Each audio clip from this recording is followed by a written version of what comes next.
Alright, I'm sure you're all very excited for the new Marcus video, but before we get into it, Sergeant Dignam here needs to tell you about the Patreon. Who's Marcus? Shush you. Now for just $2, you can get exclusive access to bonuses like creator commentaries and addendums and the like. $5 gets you all that, plus early access to feature videos like the Karen Reed bit we're about to get into now. Okay, but before you do, can I just ask, are you gonna start uploading more than once a quarter again anytime soon? Maybe. Maybe not. Maybe f*** yourself. Mr. Foreman, on docket number 2282CR117001, murder in the second degree, what say you? Is the defendant at the bar guilty or not guilty? Not guilty. So say you, Mr. Foreman? Yes. 003, what say you? Is the defendant at the bar leaving the scene after accident resulting in death? Is the defendant not guilty or guilty? Not guilty. So say you, Mr. Foreman? Yes. So say you all? Yes.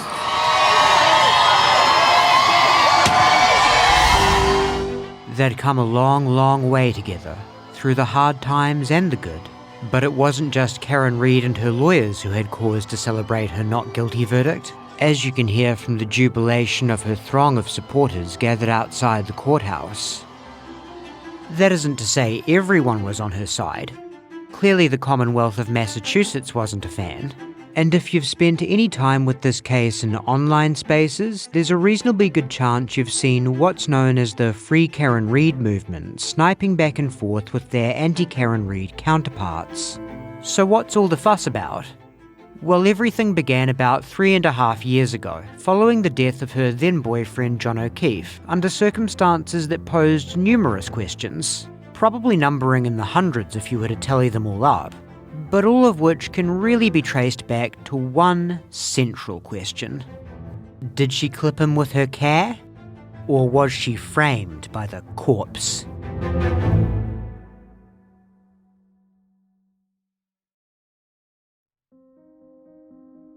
On the evening of January 28, 2022, Boston police officer John O'Keefe and his girlfriend, financial analyst Karen Reed, went out on a date. They'd been seeing each other for a couple of years by that point, and their relationship had been suffering a bit of a rough patch, with some heated text exchanges between the two just that morning.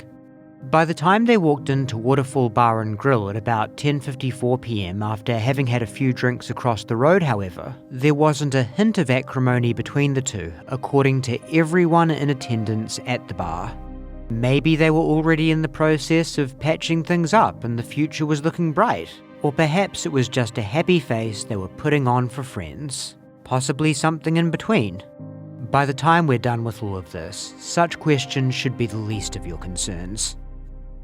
They made the move to Waterfall following their date drinks to catch up with a bunch of John's friends, and it's worth catching up on who's who right now, because some of them are going to wind up being very important. There was Brian Albert and his wife Nicole Albert.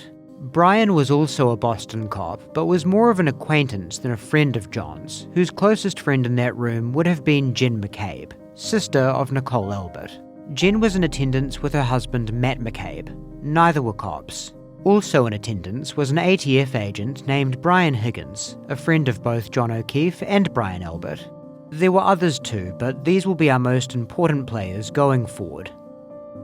Drinks were drunk, laughs were had, time went on, and when the bar was closing up, the Alberts invited all attending parties to their residence at 34 Fairview Road for more good times. All parties thus far mentioned took the Alberts up on their offer, with John and Karen departing in Karen's Lexus at 12 past midnight. No one opted to get an Uber, which isn't great, but again, when we're done, least of concerns. At 12:24 a.m, Karen pulls up her Lexus outside of 34 Fairview. The question of what exactly happened in the minutes that followed is a very important one, as in, it's everything, really. And seeing as Karen Reed is the only known living witness to the crucial moments following her and John's arrival, it makes sense to get her version of events right now, shared here in an interview with Investigation Discovery. It didn't look like there was any soiree going on. It didn't look inviting. The outside was dark. And I said, John, can you make sure we're welcome? And he said, I'll run in. And I saw him reach the breezeway door, which is the side front door. And he opened the door and went to walk in. and he doesn't come. And it only took like 2 or 3 minutes for me to be irritated. So I called him, and he didn't answer. I said, you've got to be kidding me. So aggravated by John seemingly standing her up, Karen departed from Fairview at about 12:32 based on the data pulled from her Lexus's black box. It'd be difficult to put her departure later as she proceeded to make a very efficient journey back to John's place at 1 Meadows Avenue, her phone auto-connecting to John's Wi-Fi at 12:36 and 39 seconds, indicating she closed the 2.3-mile journey in not much more than 4 minutes while it had started to snow, the beginnings of a heavy blizzard coming in. As Karen mentioned, she was angry at John at this time, and corresponding with that were a series of angry voicemails she left on his phone after arriving at 1 Meadows. One at 12:37. Another at 12:41, although you can't really classify this as an angry voicemail as it sounds like it's left in error, with Karen just wandering around.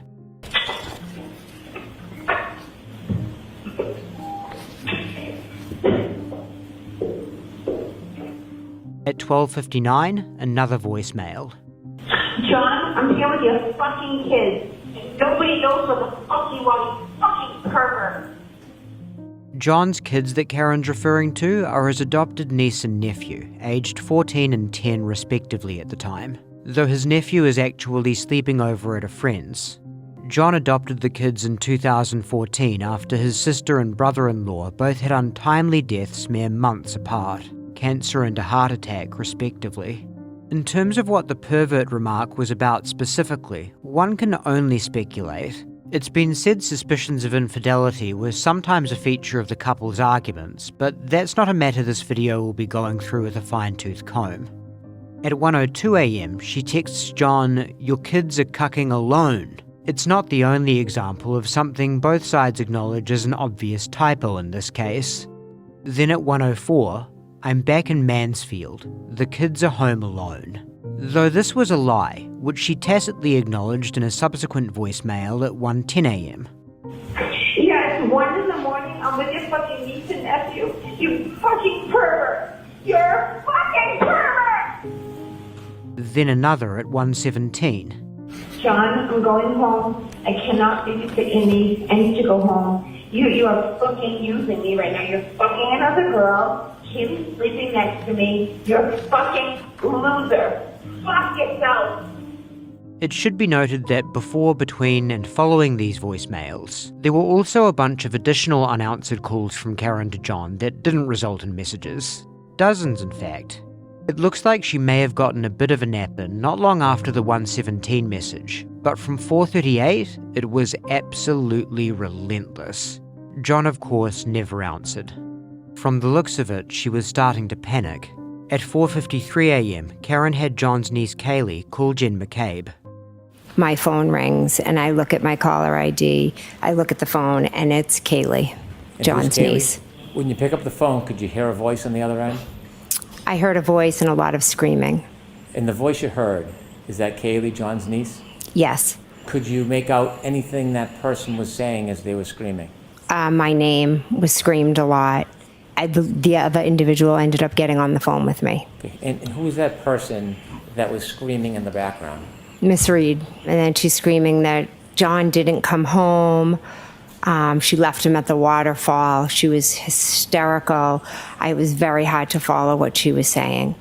Did the defendant give you any information other than she had dropped John off at the waterfall? They had gotten into a fight. She had left him there and he didn't come home. Shortly after the conclusion of her phone call with Jen McCabe, Karen called a woman named Kerry Roberts at about 5 a.m. Kerry was a close friend of John's who lived nearby. She wasn't in attendance at the waterfall or the Albert House the previous evening, as that simply wasn't her crowd. Kerry's recounting of Karen's phone call is as follows. Karen called. The first thing she said was, Kerry, John's dead. And then she hung up. So I started to get up and I think I tried to call her back.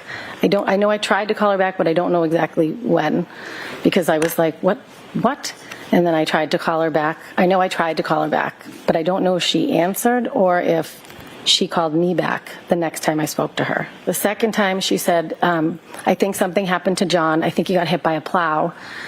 He didn't come home last night. Kaylee was home. He would never leave her by herself, and I was not supposed to stay at the house last night. So I think something happened to him.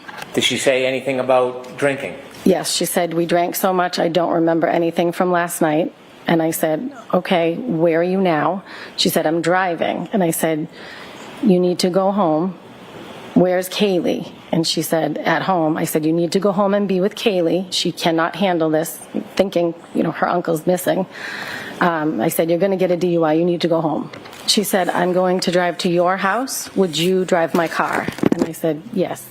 Somewhere in the franticness of it all, though, Karen's plans changed and she wound up driving over to Jen McCabe's house, arriving at around 5:30, unannounced according to Jen. So I hear yelling. So I was downstairs making coffee. I go to my front door and I open it and she's screaming, Jen, Jen. And then she was saying, we have to go to Fairview.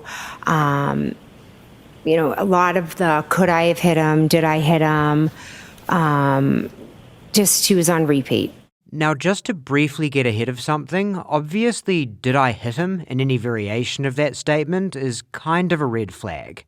Karen does have her own side of the story on this count, but right now we're still just working through the timeline of the morning, so table it for the moment. Shortly after Karen's rolled up at Jen's, Kerry Roberts gets her on the phone, wondering why she hasn't arrived yet. I said, where are you? I'm waiting. And she said, I'm at Jen's house. And I said, Jen who? And she said, McCabe, she's going to drive my car. And I said, okay, well, listen, they don't want cars on the road because it's so bad. I'm already in my car. I'll come there to Jen's house, stay there, and we'll follow each other and we'll go back and drop your car off. Did you look in the house for John? Could he just be in the house, passed out somewhere? And she said, no, she hadn't looked in the house. So I said, okay, I'm going to come to Jen's. We're going to take the car home, drop it off. We'll check around the house. And then I don't know what the next step at this point was. I just wanted to check the house. The bit about Karen having not checked John's house is sort of confusing, seeing as she was there all night. Presumably, Kerry either meant he may have ambled in during the hour or so Karen was driving around searching, or Karen may have just agreed that she didn't do a thorough enough top-to-bottom canvassing before getting panicked. When you saw the defendant at your front door, had the weather changed overnight? Yes, now the snow had intensified. It was almost like, it was dark outside, but it was like whiteout conditions. How dark? It was dark. It was like 5:30 in the morning. What was the visibility like? Not good. We went down my walkway. The driver's door was open, so I told her I was going to drive because I thought she was too hysterical to drive. In the meantime, all of a sudden there was a car at the end of my street and there was a plow behind it. I meant the end of my driveway, I'm sorry. Did you know who was in that car? No. Did you learn who was in that car? Yes. I asked the defendant, and she told me it was Kerry Roberts. I pulled in behind her car in Jen's driveway. And at some point, Karen said, my taillight, and I looked, and Jen she must have had the brake done because you could see that there was missing taillight. When you say missing taillight, was it merely cracked? No, there was a piece missing. When you saw that the taillight had a missing piece, did you say anything? No. Did you think anything of it? No. You followed Miss McCabe? Yes. Where did you go? To John's house. The trio of Karen, Kerry and Jen pulled into John's at 5:46 a.m. So we went in through the garage, and I started looking. Jen ran upstairs to Kaylee's bedroom. Why did you go to Kaylee's room? Because I wanted to go check on Kaylee. What was her demeanor at that point? She was in the bed. She was holding on to her phone. She was terrified. I told Kaylee that I was going to go out with them and I was going to find John. And I promised her that everything would be okay. And then I checked the other living room. He has a big house. Then I went to the top of the stairs to check his bedroom. Did you see the defendant? Yes. Was she looking with you? She was in John's room. What was she doing? She was just standing there when I came up to the top of the stairs. Did she say anything? No. Did she do anything? No. Was she searching? I don't know. She was in the room. What happens next? The plan was to go back to Jen's sister's house. Who made that plan? Karen wanted to go back there. Ultimately, Kerry said, all right, we'll go there, almost like to shut her up. Carrie was driving, I was in the front, and Karen was in the back. She would go from sitting back to leaning up in between us, and she would yell Carrie's name 3 times. Then she would yell my names three times. And then she would yell, could I hit him? Did I hit him? Over and over again. In addition to trying to drive, were you doing anything like looking or searching? Well, yeah, we were looking on both sides of I was looking on both sides of the road in case he was walking home. Did you see Miss McCabe searching? Yes, she was looking out as well. What was the visibility? The same or better or worse? No, it was poor. As we're driving down the street, I just say to Carrie, because she doesn't know where my sister lives, oh, her house is just at the bottom of the street. Visibility still difficult? Yes, awful. What happens next? We continue, driving, and we're driving slowly past, the line of, I guess, bushes and the flagpole area. And all of a sudden, Karen's screaming from the back, there he is, or something to the effect of, there he is, let me out. Did you know what she was talking about? I had no idea. How far could you see when she was yelling, there he is? I mean, the visibility wasn't great, and I unlocked it so she could get out of the back seat. I looked at Jen and I said, she's crazy. She's batshit crazy. And then I turned around and watched, and she ran over to a mound of snow. Then Carrie got out. Then I got out of the car, walked around the back of the car, and was walking over to where I could see the girls were. When you got out of the car, did you look towards the area of the flagpole? Yes. Could you see anything at that point? No. Well, I saw the shadowy figures of Carrie and Karen, and it wasn't until I got very close over to them that I saw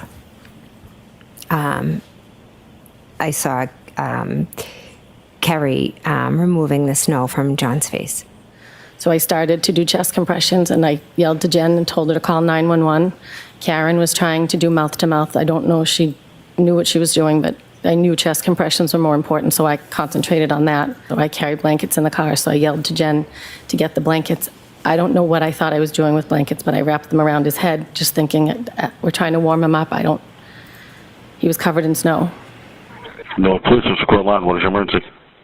Yes, I need someone to come to 34 Fairview Road in Canton, Mass. There's a man passed out in the snow. I think he's dead. We need, you got to get here ASAP, okay? I'm a transcend line. I'm a transcend again. Okay. I know. Where are the blankets? I don't see blankets, Carrie. 911, what's your emergency? Yes, I need someone to come immediately to 34 Fairview Road, Canton, Mass. There's a guy unresponsive in the snow. In the snow at 34? He passed out, yes. 34, the Albert resident, yes. I just pulled up and found him. You've got to get here, okay? Okay. What's going on? Is he face down? We just flipped him over. Okay. And who's that in the background? Is that someone related? Okay, that's his girlfriend. His name is John O'Keefe. Okay, how old is he? John is 46 years old. Where are you guys outside? Oh, right out front. You'll see the car. Oh. I know. I'm on the phone with the ambulance. I know, honey. I know. He's not Look, Carrie, you got to get off him, honey.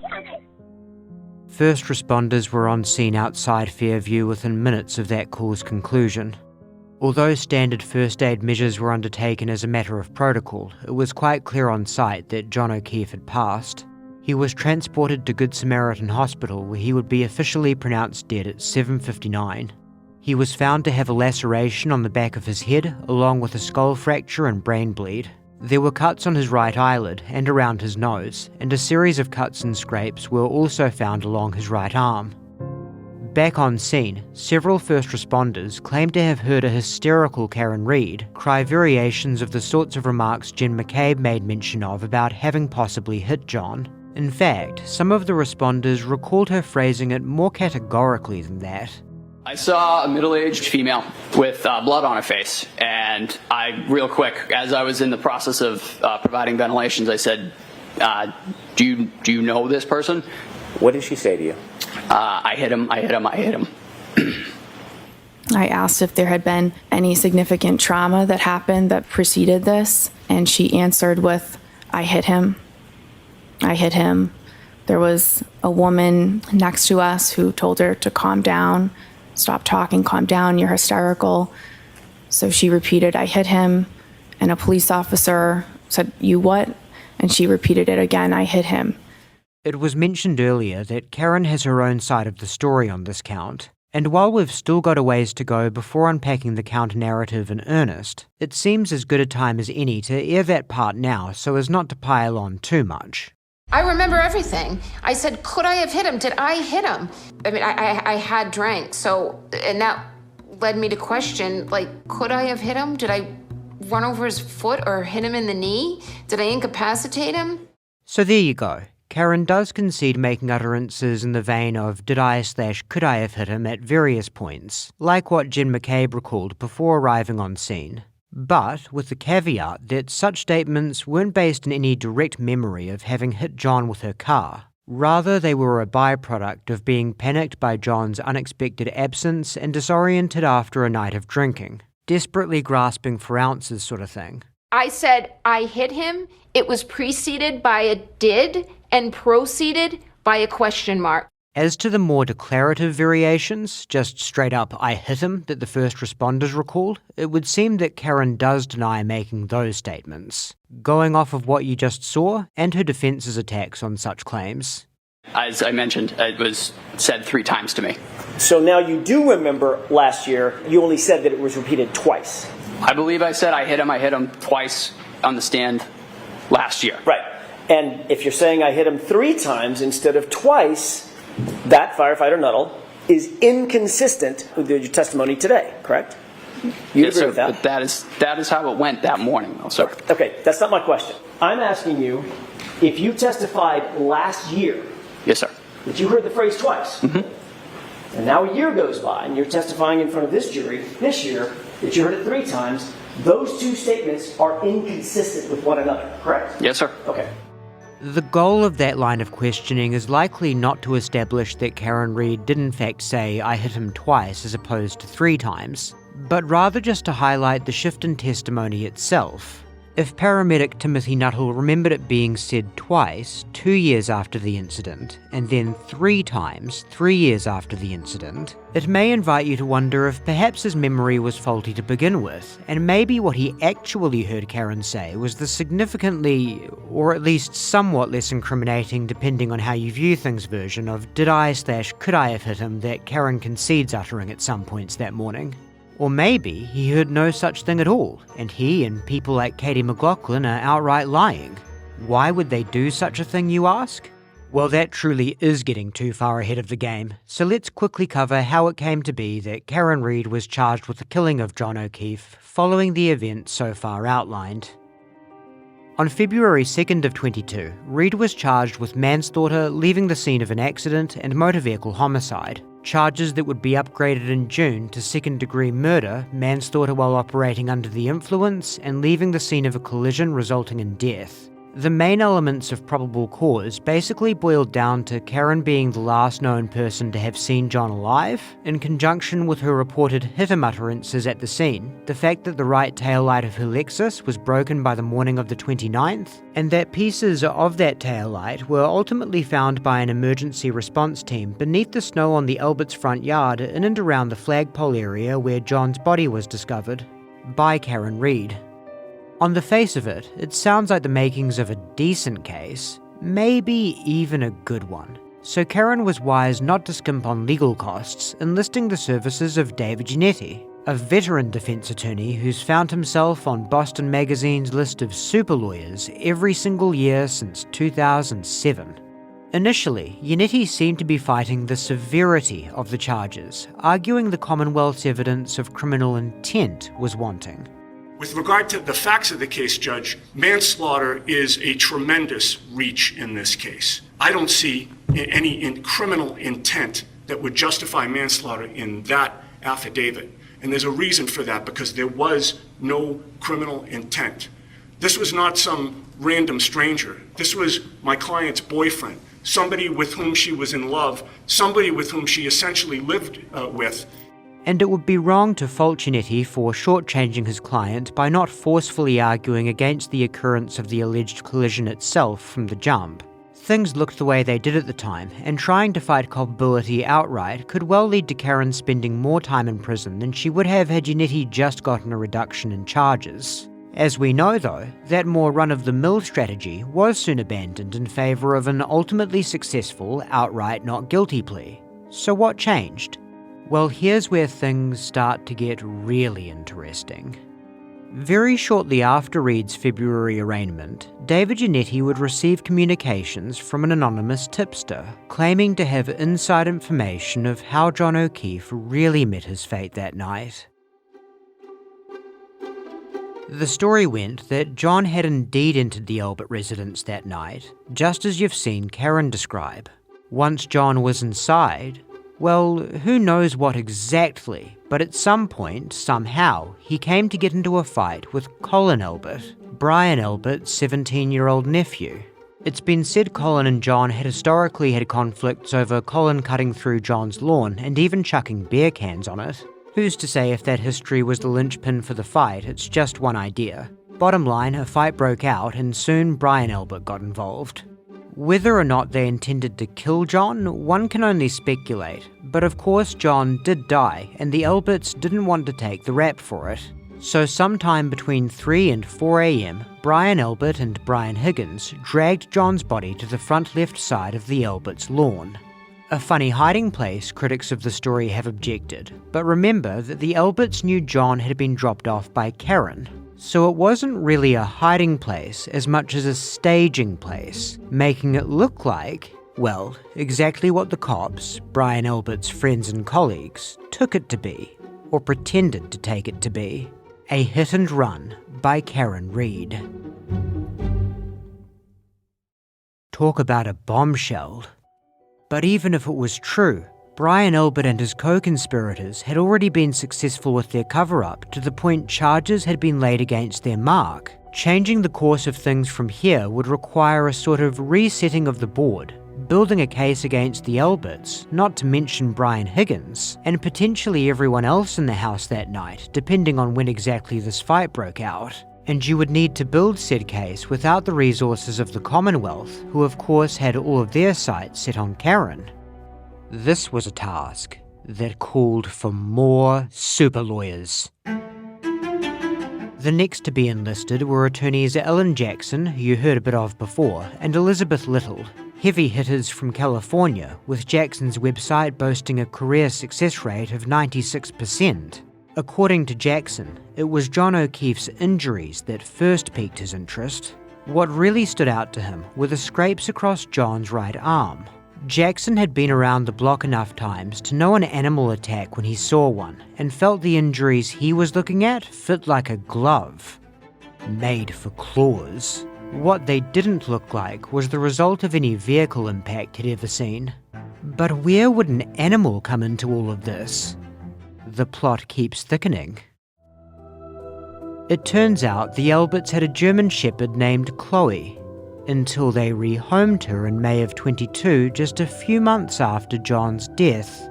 The Alberts claimed the rehoming became necessary after Chloe attacked another dog and injured 2 people. Chloe's adoption led her to wind up in Vermont. And so the theory evolves. A fight breaks out, and the German Shepherd, a breed which, it must be noted, is known to be especially protective of its owners, intervenes at some point. Maybe it happened early, helping escalate the altercation, or maybe toward the end when the bulk of the damage was done and John was already down.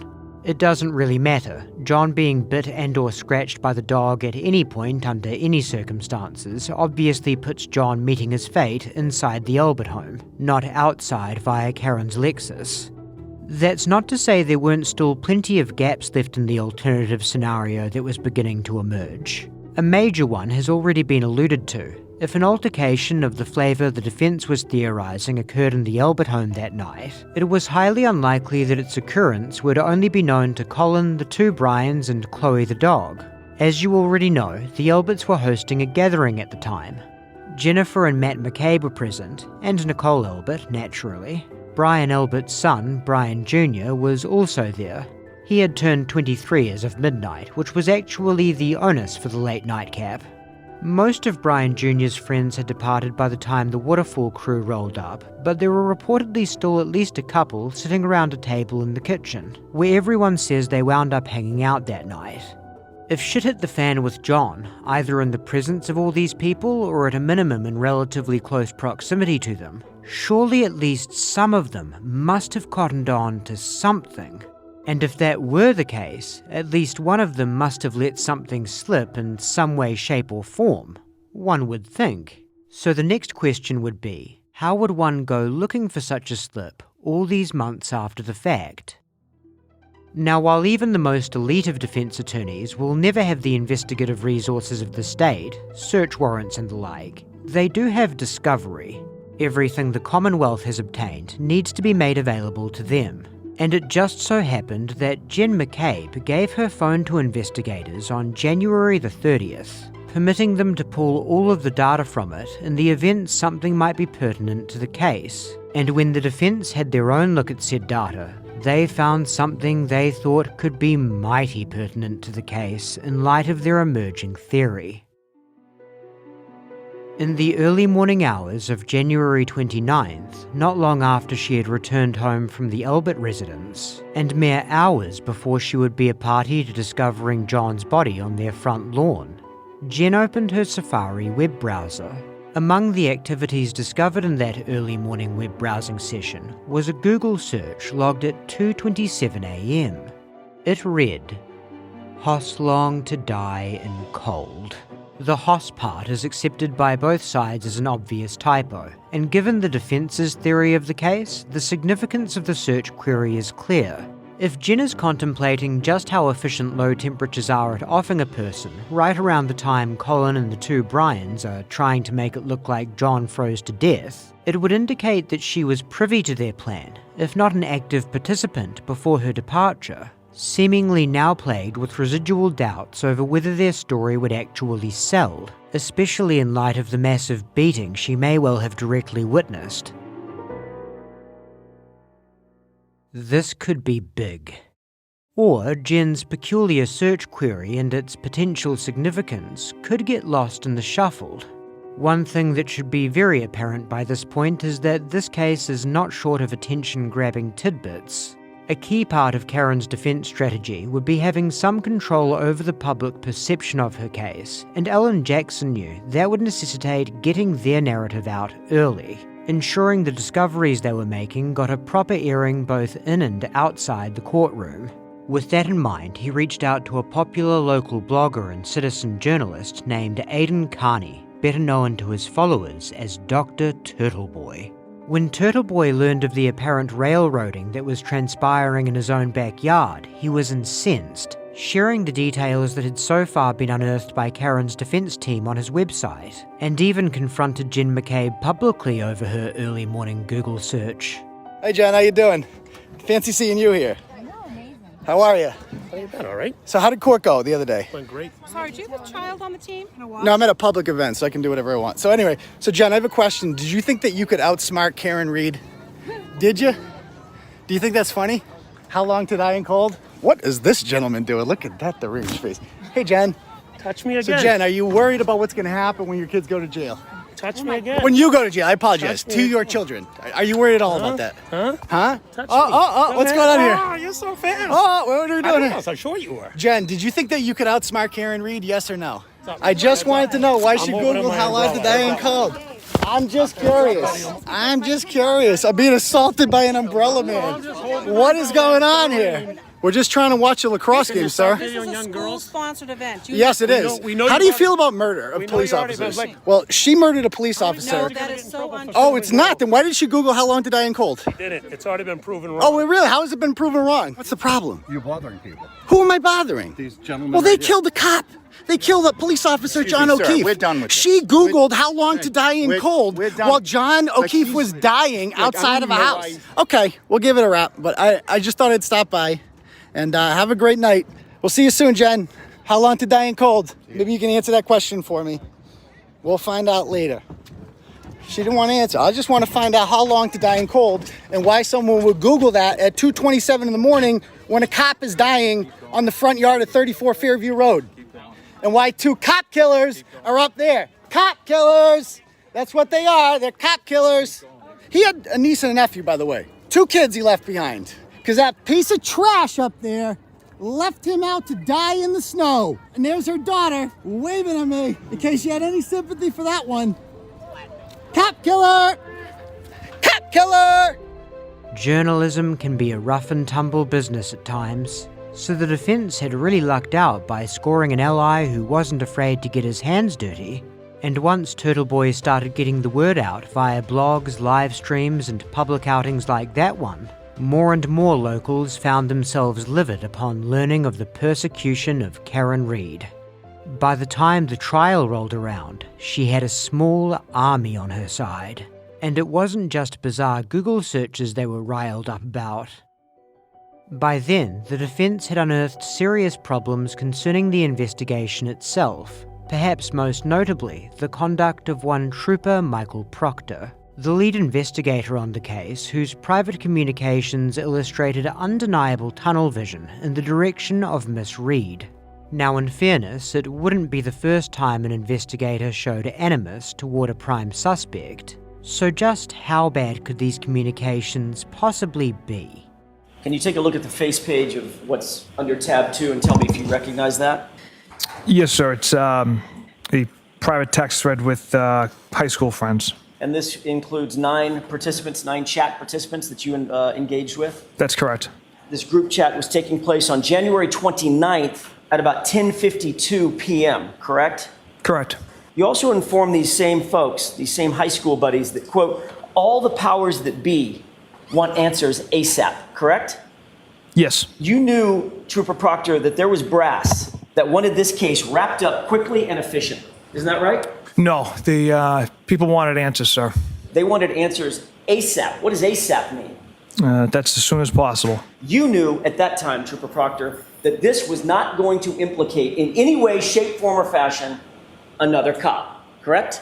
Correct. In this text exchange at 10:56 p.m., your buddy Bird writes, I'm sure the owners of the house will receive some shit. And your answer was one word. What was that word? Nope. And then you followed that up with an explanation as to why you said no. I simply said, homeowner was a Boston cop too, meaning Mr. O'Keefe was a Boston cop. The homeowner was a Boston cop as well. The question that preceded your answer, nope, the homeowner's a Boston cop too, was the homeowner's gonna get some shit for this, correct? That's not what I meant with that text. Let's take it in order. The homeowner's gonna get some shit for this. Answer, nope. Next text, he's a Boston cop too. That doesn't sound like an explanation for your nope. No, that's just saying he's a Boston cop as well. Mr. O'Keefe is a Boston cop. And that's why he's not going to get any shit, correct, Trooper Proctor? Well, he's not going to receive any shit, sir, because he had Mr. Albert, the homeowner, had nothing to do with Mr. O'Keefe's death. And you knew this 16 hours into your investigation. Yes. Less than a day. Yes. 5051 writes, but I assume you guys are out to make it cut and dry since it involves cops. Yes. And Bird writes, something stinks. Correct. And then Trooper Proctor, you responded, yeah, but there will be some serious charges brought on the girl. Isn't that right? That's right. So in that text exchange, you were saying, yeah, we're out to make it cut and dry, correct? No. You didn't write, yeah, we're going to follow the evidence wherever it takes us. You didn't, did you? I did not write that. You didn't write, yeah, we're going to make sure that we investigate this thing fully and thoroughly before making any decisions. You didn't say that, did you? I did not. You wrote, yeah, but there will be some serious charges brought on the girl. Isn't that right? Correct. And the reason you wrote that is because you knew, as the text above it says, this has to be cut and dry because it involves cops, right? Objection. I'm going to allow that. Is that the reason you wrote it? No, Your Honor. Then 5051 changes gears and he writes, she hot at least? And what was your response to that? From all accounts, he didn't do a thing wrong. She's a whack job. From all accounts, he didn't do a thing wrong. She's a whack job. That's what you wrote, correct? Correct. 16 hours into this investigation. Yes. What else did you say in response to "she hot at least?" ? Yeah, she's a babe. Weird Fall River accent, though. No ass. You think that's appropriate? Absolutely not. And then 5051 says, "Oh, she's skating." And what did you write after that? My response was 0 chance she skated. She's fucked. 0 chance she skates. She's fucked. Right? Correct. And then Bird decides to chime in. Good. No ass bitch. Right? Yes, that's what he wrote. How did you respond to Bird saying, good, no ass bitch? I laughed. The date is now February 2nd, 2022. And a person by the name of Doc writes, "Is that chick a smoke?" And then you write, what? She's got a leaky balloon knot.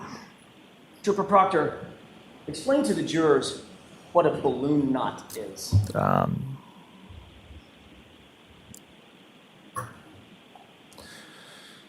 Your, essentially, I guess, your rectum area. Your anus? Yes. That's what you were referring to about Miss Reed? Yes. And you were making fun of her because you believed at that time that it leaked? That's how you were treating Miss Reed? Yes or no? Yes. You followed that up with the phrase leaks poo, didn't you? I did. Again, another reference to Miss Reed's medical issues and medical conditions, correct? Correct. Specifically focused on her anus, correct? In reference, yes.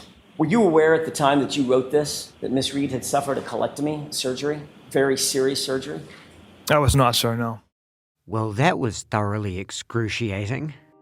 So now that the integrity of the lead investigator in the case was damaged, to put it charitably, the defense were in a good position to call some of the Commonwealth's strongest evidence against Karen Reed into question. Perhaps most importantly, the pieces of broken taillight from Karen's Lexus found in close proximity to John's body. Now, if Karen's taillight wound up there organically, it's pretty much game, set, match, so let's get a quick rundown on exactly how the defense theorizes they came to be there. Starting with the breaking of the taillight itself, because it was broken, just not in the midnight hours of the 28th, the defense contend. The moment they highlight as a great candidate for how the breakage came about is at 5:07 a.m. on the 29th, when Karen was pulling out of John's driveway before meeting up with Kerry Roberts and Jen McCabe. On John's ring camera video, her Lexus can be observed bumping into John's SUV, potentially accounting for the break. At about 7:30 a.m., following the discovery of John's body, the very beginnings of the search of the relevant area of the Albert's front yard commenced. No taillight pieces were found in the snow during this early phase. Fast forward to 4:12 p.m. that day, Karen's Lexus was taken into police custody. By this point, the CERT team still hadn't recovered any taillight pieces from the front yard. At 5:36 p.m, the Lexus arrives at Canton PD and security footage captures Michael Proctor standing at the back of the Lexus on the side the broken taillight was located, giving him an opportunity to inconspicuously lift some of the loose shards of casing before transporting them over to the Albert residence only a few minutes away, where the first handful of taillight pieces would be discovered at 5:46 p.m. If the notion of Proctor burying these shards in the snow while the CERT team weren't looking during this narrow window feels like too much of a reach, the other possibility to entertain is that he simply recruited one of the CERT team to do the dirty work for him. All it would take is for one rogue to just walk a few feet away from the others and just drop it and say, guys, we got something over here. That's all it takes. So now that the rough mechanics of how a frame job could have been executed were established, it was now time to focus on who Michael Proctor would have been protecting. Earlier, we went through the initial defense theory of Colin Albert initiating a fight with John O'Keefe, which then escalated with the subsequent involvement of Brian Albert and Chloe the dog, followed by a cover-up aided by Brian Higgins and, from the looks of it, Jen McCabe, and very possibly others in the house at that time too, but we're just trying to stick with the fundamental components of the alternative scenario to keep things simple. However, those fundamental components could always be liable to change as more information comes in, and such was the case in this instance. Namely, it couldn't actually be proven that Colin Albert was in the house by the time Karen's Lexus pulled up outside. Everyone in attendance testified that he wasn't, but then again they would say that, wouldn't they?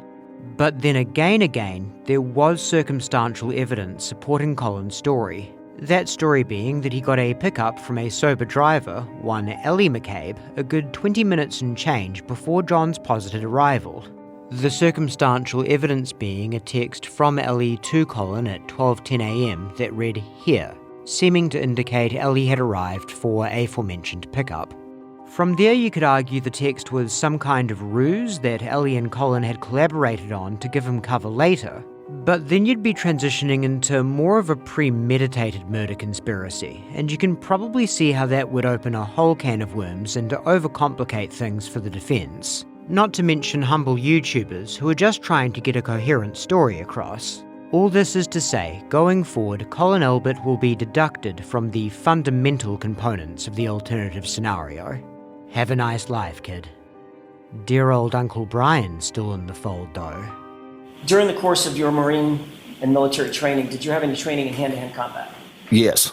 You're a trained boxer. You're a trained fighter. I've boxed in the past, and I've trained to box, yes. Yeah. What were you doing in that 20-second snippet of that video? I believe in one portion of it, I was fooling around with Brian Higgins. Fooling around? Yes. What does that mean? It means we were just fooling around. That's it. Pushing each other, fooling around. Oh, so play fighting. I don't think I would call it play fighting. No, I was just... You remember seeing the part of the video where you took a fighting stance, sort of like this? I actually don't remember that part, no. No. Did you show him how you would throw a punch? I don't remember that, no. Did you squat down, show him how you want to get low when you're either aggressive or defending an aggression? I don't remember that exact pose, no. Did he walk over to you and grab you and act like he was going to drive a knee into your stomach? I'm not sure. At some point, did you flip him around and grab him in a wrestling hold? I may have, I just don't remember it exactly. What were you two talking about? You can tell you're talking, right? Yeah, I don't know what we were talking about. We were just being silly, fooling around, having fun. Were you giving him advice on the proper way to get into a fighting stance or a boxing stance? No. What are you doing? Why are you grabbing him from behind? I don't really know. Is that a wrestling hold? No, I don't think so. Control hold? No, I don't think so. Stop it. Do you see what Mr. Higgins just did? I did, yeah. When you let him go, what did he do? I don't know, he pretended to knee me or something. In other words, it looks like he's practicing some sort of fighting technique. Practicing? That's not how I see that. How would you describe it? I would just describe it as him fooling around. We're in the bar together, we're good friends, and we're just being silly and fooling, that's all. Mr. Albert, this is minutes before everybody headed to your house at 34 Fairview, correct? Yes. Including John O'Keefe. Yes. So shortly before John O'Keefe met his fate, Brian Elbert and Brian Higgins just so happened to decide now would be an ideal time to bone up on their hand-to-hand combat techniques. Or just fool around, as Mr. Elbert would have you believe. The defense, however, seems to be suggesting something substantially more sinister, that perhaps these two men knew full well that playtime would soon be over, and they best start working out a game plan right now in the bar, lest John O'Keefe get the better of them once the time for the ambush rolled around. Sounds plausible enough so far, you're probably thinking, but if you're one to nitpick, you might have also spotted one small problem. Namely, that with this new piece of the puzzle, it is actually looking like a premeditated murder conspiracy scenario after all. Which is all good, but before we start going down that kind of rabbit hole, it would be nice to establish some sort of potential motive. Now, in reference to Mr. O'Keefe, you described that he was a friend of yours, is that correct? Yes. Had the two of you had any conversation, or had you been invited to go over there with reference to football games before? Yes, a number of times at the hillside, I was asked, hey, we're going to watch the last half at the house. Do you want to come by?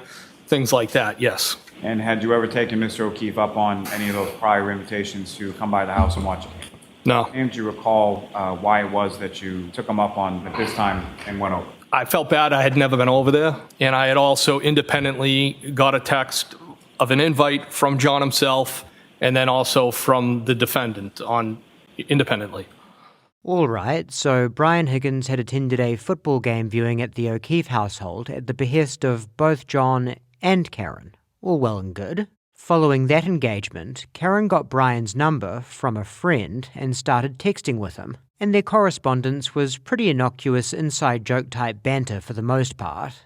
Hey Brian, it's Weed Whacker. It's the weed whacker. What, if any, meaning did that have to you? Or So I was leaving, I believe, my residence one day. I saw the defendant on the Pleasant Street side using a weed whacker. I gave kind of a beep of the horn. The defendant gave me the finger. As I pulled up to roll down the window, she said, "Get the fuck away from me. My husband's a Boston cop." And then I rolled down the window more. She clearly recognized me, who I was in that vehicle. and did that become sort of a recurring theme in subsequent conversations that you had with Ms. Reed?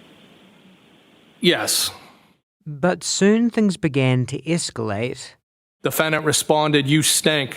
I said, "You suck and you're double trouble." Defendant responded, "You're hot." I responded, "Are you serious or messing with me?" Defendant responded, "No, I'm serious." I responded, "Feeling is mutual. Is that bad?" And now finally we get to the saucy part. So it would appear sometime after the football game, Karen thought she might want to break herself off a piece of the hig dog. And it would also appear the hig dog thought Karen was barking up just the right tree. Woof woof. Perhaps the flirtations came about as a result of the rough patch in Karen and John's relationship alluded to toward the very beginning of this video. If so, it may be that rough patch started to smooth over as Karen wound up turning down the heat a little, becoming more mixed in her messaging with Brian, and slower with her replies. Perhaps now, the hig dog was starting to growl. And you'll agree that during the course of these texts, you were constantly asking for clarity and explanation from her, were you not? During our communication, I did ask for clarity. Many times. Yes. You saw it, correct? Yes. And she pretty much wouldn't answer you, correct? She was non-committal, I would say. And that was frustrating because you were very interested in her romantically at that point, correct? I was attracted to her. I don't know that I would say very interested in her. And then on January 23rd, she just stopped communicating with you altogether, correct? Until the 29th, yes. Correct. That was frustrating to you, that she just stopped communicating, wasn't it? No, not at all. You had been moving through this mindset of exploring a romantic interest with a beautiful woman who thought was interested in you. And just like that, it was done, right? No. So what communication did you have with her after January 23rd? Well, she texted me on January 29th. You keep saying that, but you know what I'm getting to. January 29th was her informing you that a tragedy had occurred. John had died, right? I'm not talking about that, Mr. Higgins, so I don't want to keep playing games. The next time you saw or communicated with her, she was walking into the Waterfall Bar, late night hours of the 28th, going into the early morning of the 29th, with her boyfriend, John O'Keefe, correct? Yes. When John walked in to the Waterfall, he greeted you, you indicated, correct? Yes, I believe so. But she did not greet you, did she? I think they kind of went like that in different directions. Did she greet you? No. So she basically ignored you the entire evening? That's not how I interpret it, no. So she paid attention to you? Came over and said hello, shook your hand, gave you a hug? No, she did not. No, she didn't do any of those things, did she? No. It was like you didn't even exist. I think that's dramatic. No, I don't look at it that way. But it bothered you enough to send her a text, didn't it? No, it was a flirtatious text. It was just, that was it. It bothered you enough to send her a text that said, with 6 M's behind it. Okay. And, well, correct? Well, it wasn't like that. It was, well, that's it. You meant, well, when are you going to pay attention to me? No, that's not correct. Well, why are you ignoring me? It's not correct. Well, am I chopped liver? Objection. All right, that's sustained. Mr. Jackson, let's move on. 2:20 in the morning, you texted John O'Keefe, you coming here. Sorry, 12:20. I did. Did you text Karen about coming over to 34 Fairview? No. You were more interested in getting John to come to 34 Fairview than you were to getting Karen to come to 34 Fairview. No, that's not how I would describe that. Did you discuss your flirtatious relationship with Karen Reed with Brian Albert at any point? No. Never? No. Perhaps not. Or perhaps after days on end of getting the cold shoulder from Karen Reid, capped off with this latest humiliation at the waterfall, a burning rage was building inside Brian Higgins that he knew only Brian Albert could teach him how to harness. And when Albert learned of how this temptress had been stringing his friend along, he knew there was only one thing for it: the absolute beating of a lifetime of her boyfriend. Because if Higdog couldn't have her, no one could. But time was short, so Albert gave Higgins a crash course in martial arts under the guise of just fooling around, right under the noses of everyone in the bar, including that of their unsuspecting target. From there, they departed for 34 Fairview, with Higgins making sure upon their arrival that O'Keefe was en route to meet his fate. You coming here? 3 question marks. But Albert and Higgins weren't without a fair amount of company in the house, and as such were in need of a discreet location for the beatdown. At any point, did you and Brian Higgins go down to the basement? No, I don't remember going to the basement. You don't remember going to the basement, or you didn't go to the basement? No, I didn't go to the basement. Did Brian Higgins go to the basement? Not that I know of. One can't help but notice that this is precisely what someone who murdered John O'Keefe with Brian Higgins in their basement would say. What was the basement used for in January of 2022? So the basement had a weight room in one of the rooms, and the other room was nothing at the time. It had been damaged, water damage due to an overflowed toilet. So part of the flooring had been ripped up? Yes. And that opened up some slab concrete downstairs? Yes. One also can't help but notice that the basement in question sounds like the perfect place for a fight to go wrong. Plenty of heavy objects and hard surfaces for John to fall and hit his head on, even if murder wasn't the initial plan. So John walks into the house sometime not long past 12:24, and sooner or later winds up in the basement. Maybe Brian Higgins said he wanted to see how much John could bench. The pretext is there. However they got him down, once John was there, he proceeded to get pummeled and bloodied by Albert, the Higdog, and the literal dog. How and when Chloe got down there is up for debate, but by the time the ordeal was over, John was either gone or did not look long for this world. Another factor that's up for debate is how and when Jen McCabe got clued on to all of this. Perhaps upon hearing the murmurs of a racket downstairs, she excused herself from the kitchen table to investigate. Then upon discovering what had become of her dear friend, her world began to crumble around her. It was too late to save John. But if word got out of the slaughter her brother-in-law had been a party to, not only would he be destroyed, but her entire family's name would be dragged through the mud. And God forbid that would ever happen. So the three hatched a plan. If you wanted to move something large or heavy out of that basement without having to go through the main house, could you do that? Yes, I mean, it would depend what it was, obviously, how big it was, or... How would you do that? There's a bulkhead door you can use. It comes out to the backyard right at the kitchen area. You can see it from the kitchen. And right to the left of that is the side fence. Yes. And directly through that side fence is the front yard. Yes. The same side of the front yard as John O'Keefe's body was found. Yes. And there you have it. With a near perfectly inconspicuous route to the front lawn, our three fundamental conspirators now had their path to freedom, that they walked in the dead of night, dumping John's body out front and setting the stage for the next day, where after the snow had melted and John's body was found, the police would naturally pin it on the woman who had dropped him off at the very same location. And Karen Reid would take the fall for everything. Good. No ass bitch.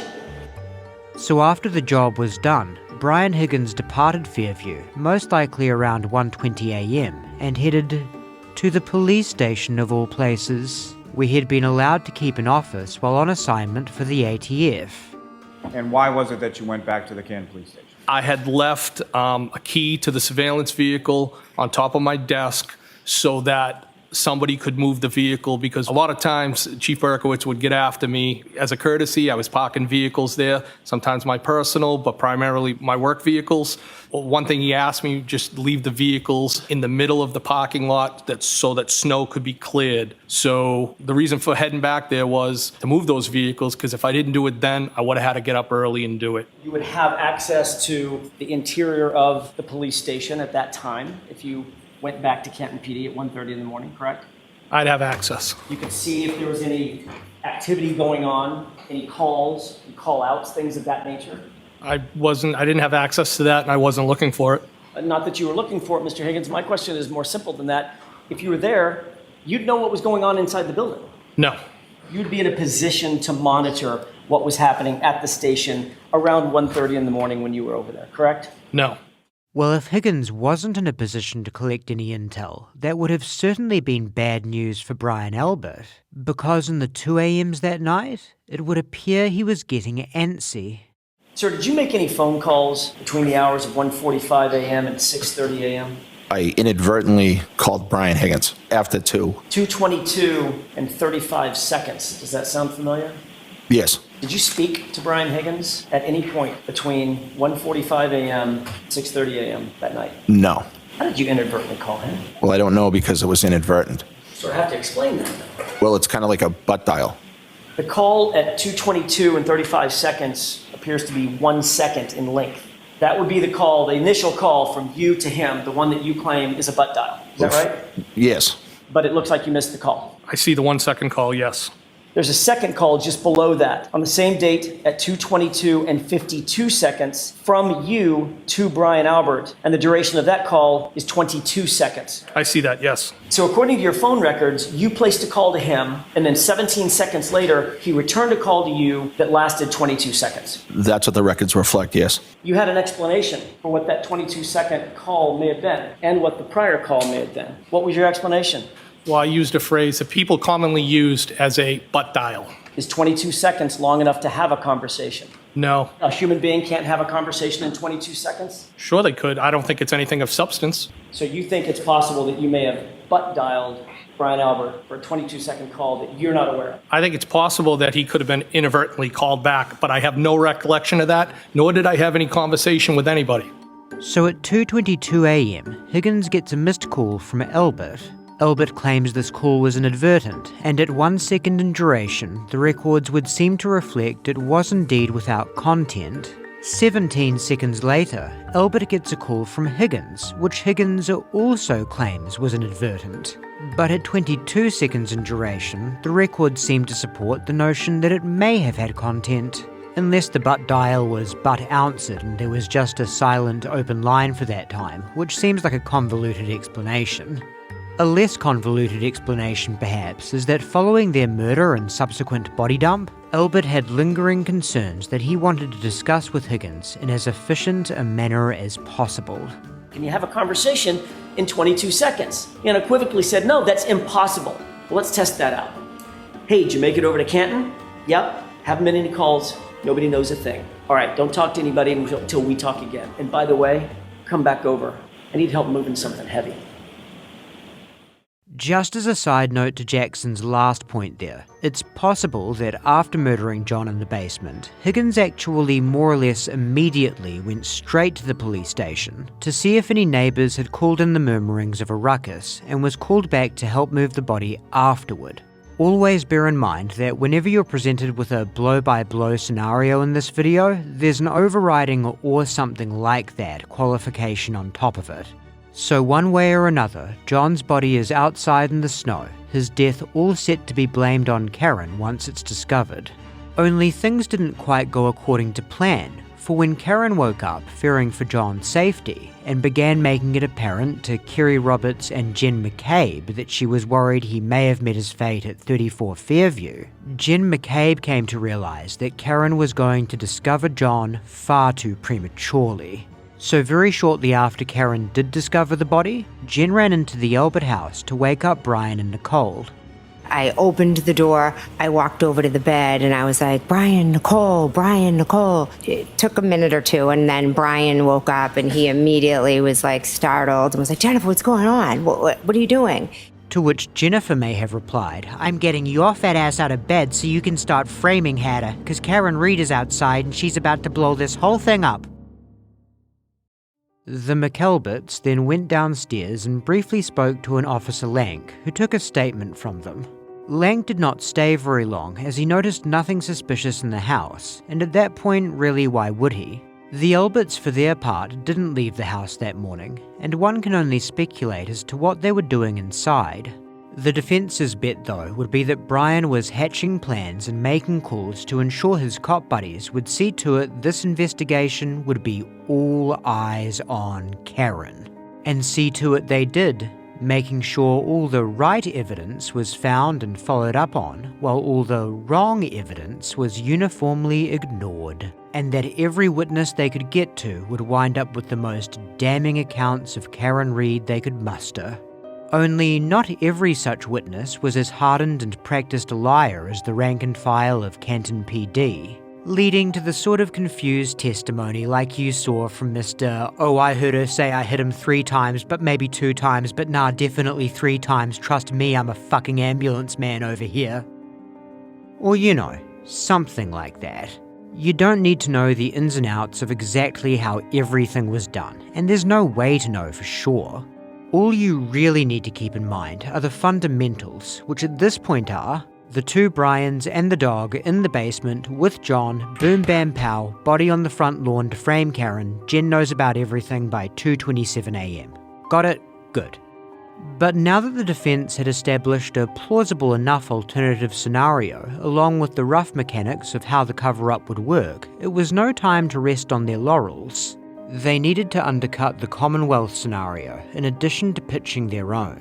And they found a key witness to that end in the form of a man known as Lucky the snowplow driver. How far can you see off to the sides going forward? It's hard to put into words, but I can see a real long distance. Visibility is fine. If you gave me probably 5, 10 feet, 15 feet out, maybe even further. And with regard to the lighting, how much light does that give off?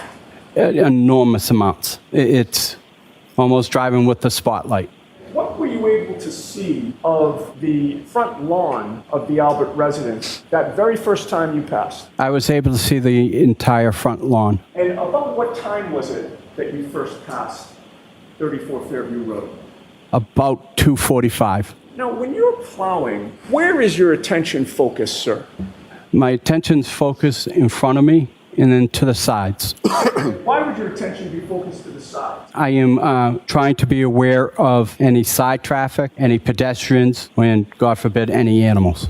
When you made that first pass by that residence at 2:45 in the morning, sir, what, if anything, did you see on the front lawn in the area of the flagpole? I saw nothing. The significance of Lucky not seeing anything untoward in the area around the flagpole at 2:45 a.m. should be clear. If Karen rammed John with her Lexus and left him to die earlier in the midnight hours, his body would have been there by then. To be fair, there would have been a considerable amount of snowfall by that time, but John, being a big guy, still would have caused the snow to create a very observable mound. While we're pausing on this point, it's probably a good time to point out that putting a lot of stock in John's body not being on the lawn by 2:45 a.m. does actually complicate the alternative scenario somewhat too. One of the fundamentals that we recapped a moment ago was Jen knows about everything by 2:27 a.m. It's fundamental because that's when the Hostlong to Die in Cold search was logged according to her phone extraction. And we know she was back home at that time, based on the GPS data from her Apple Watch. That's not fatal to the alternative scenario, it just means we need to tighten it up a little. The dumping of John's body could not have happened before 2:45. Jen could also not have been a party to the dumping, only aware of the plan before she went home. The notion of Brian Higgins circling back later to assist is now mandatory should he have been a party to the body dumping. To wit, what time was it in terms of when you would have approached Fairview and Cedar Crest again? 3:15 to 3:30. What, if anything, unusual did you see at that point? At that point, I saw a Ford Edge on the side of the road. Where was it parked on the side of the road? In front of the Albert's house, by the flagpole. Did you see anything on the front lawn at that time? No. If the car is taken to be a part of the body dumping plan, it looks like we're putting the dumping between 3 to 4 a.m., just like the original anonymous tipster said. There's been a collection of theories offered as to how the footage could have come into play. Various members of the Albert family have been known to own the model. Brian Albert owned a black Ford Edge, and Higgins had a white Jeep. With that in mind, let's watch a little cross. What color was this SUV that you saw? I can't tell you that. I am colorblind. Can you tell whether or not an object is dark or light just by looking at it, or you can't tell at all? I can see things that are light. I can see things that are dark. I can see true colors. I can't see shades of true colors. And so from what you saw, was this light or dark? Light. And here's the sort of problem you often run into when relying on eyewitness testimony to build a case. Lucky could have spotted either Albert's Ford or Higgins' Jeep. But if it was Albert's Ford, he's wrong about the colour, and if it was Higgins' Jeep, then he's wrong about the model. Neither of which are major allowances, but whenever you do allow that Lucky's recollection of things could be different from what was actually in front of him, you can see how that sort of undercuts the power of his testimony as a whole. Now, part of your plow route is a road called Tippy Cart, correct? Correct. Where is Tippy Cart in relation to Fairview? 2 streets before Fairview. And at some point, when you were plowing on Tippy Cart that night, you actually hit a basketball hoop. Is that right? Yes. And about what time was that you hit the basketball hoop? I don't recall. Is it closer to when you started, closer to when you ended? I don't recall what time. So you don't recall anything specific about that time frame, correct? No, just that I know I hit the basketball net. You didn't intentionally hit the basketball hoop, correct? Correct. So you hit it because you didn't see it, correct? No, I was attempting to avoid the net by going around it, and I underestimated when I was going around that I need to be wider. All in all, the prosecution got some decent points in, but Lucky held his own pretty well too. And after taking in that, plus everything else you've seen so far, plus another, 300-ish hours of testimony and evidence over the span of 10 weeks, the jury deliberated for 5 days, couldn't come to an agreement, and a mistrial was called. Meaning everything you've seen so far, plus that 300-ish hours of testimony and evidence, was basically all for naught. And if that's irritating to you, just imagine how everyone here must feel. There are silver linings in a do-over though. Now that both sides had an unintentional dress rehearsal, they also had a better idea of their strengths and weaknesses, and how things could be more streamlined. So about 9 months after Trial 1 was a bust, it was lights, camera, and action for the new and improved Trial 2. For the prosecution's part, they had come to feel that John's cell phone data was the crown jewel of their case. And to that end, they had a digital forensics expert named Ian Whiffen compile and analyse that data, seen here on Direct by a shiny new special prosecutor named Hank Brennan. I start the presentation with location data. This comes from the cache.sqlite database, which is considered the most reliable file for location data on an iOS device. It's constantly trying to find its location and recording it in this database. Did this car, or the phone that was in the car, ever stop at the driveway of that address? No, according to the location and the speed data from the device, by the time it was approximately the driveway, the phone reports it was still traveling at around 15.9 miles an hour. Where this car stops, or this phone stops at 12:24:33, how close is the phone to that flagpole? I believe very close. And in fact, if I take all of the location data between 25 minutes after midnight until 6 a.m., only looking at the records that report 10-meter accuracy or better, then typically they all focus around that same location at the front of the yard, nearish to where the flagpole can be found. This circle, did it include low-frequency data? No, this circle only includes 10-meter accuracy or better. Do you have an opinion whether the location data throughout the evening is consistent with John O'Keefe's cell phone being near the flagpole the entire night? I believe it is, yes. Is there another subject that you looked at in order to reach a conclusion about the time and location of John O'Keefe's cell phone over the night of January 29, 2022? Yes, the next one is battery temperature. So on the evening of the 28th, see an average temperature of around mid-80 degree Fahrenheit. By 13 minutes after midnight, we're still at 82 Fahrenheit. At 22 minutes after midnight, we know from the location data that the device was currently in a car, and we see the temperature has dropped to 77 Fahrenheit. By 37 minutes after midnight, we now know the device is already at Fairview. It's been at Fairview for approximately 12 minutes, and the temperature has continued to drop. It's now 72 Fahrenheit. 45 minutes past, the temperature's dropped to 66 Fahrenheit. At 53 minutes past, it's dropped to 61 Fahrenheit. At 7 minutes after 1, it's dropped to 55 Fahrenheit. At 1:36, it's dropped to 50. And then we have a large gap in the data, with the next record being made at 6 minutes after 6 a.m. when the temperature is 43 Fahrenheit. From 6:35, we start to see an increase in temperature to 43 Fahrenheit. At 6:40, it's up to 50 Fahrenheit. At 6:48, up to 55 Fahrenheit. And at 6:56, up to 61 Fahrenheit. And is the next thing that you considered Apple healthcare data? It's the Apple Health data, yes. The information that I found on John's phone was essentially these 5 records. At 31 minutes and 56 seconds until 32 minutes and 16 seconds, there were 36 steps recorded. And then there was no further health activity recorded on the device until 4 minutes after 6 a.m. when 432 steps were recorded between the time of 6:04 and 6:11. At 12:31:56, is that the beginning of the 36 steps? Essentially, yeah, it takes the timestamps from the cache encrypted C, looks at when the first step occurred, looks at when the last step occurred, and aggregates the times based on that. So 12:32:16 would be the last steps taken for that cell phone? Correct. That was quite a lot of data points fired at you in a rather short span of time, so it's worth taking a moment to clarify what the prosecution is trying to get across. Basically, John's phone rolled up to a stop in Karen's car outside of Fairview near the flagpole at 12:24 a.m. From that time until the 6 a.m.s when John's body was moved by paramedics and his phone was found beneath him, all of the most accurate location data indicates the phone was in and around that flagpole area where his body lay. From 12:31 and 56 seconds, the approximate moment the prosecution believes John departed Karen's vehicle, John's phone recorded a total of 36 steps, ending at 12:32 and 16 seconds. After which no further steps were recorded until John's body and his phone were being moved by paramedics. The step starting at almost 12:32 is quite curious in and of itself, because with the car coming to a stop at 12:24, this would seem to suggest that John and Karen stayed in the car for 7 to 8 minutes, presumably talking or even arguing about something before John departed.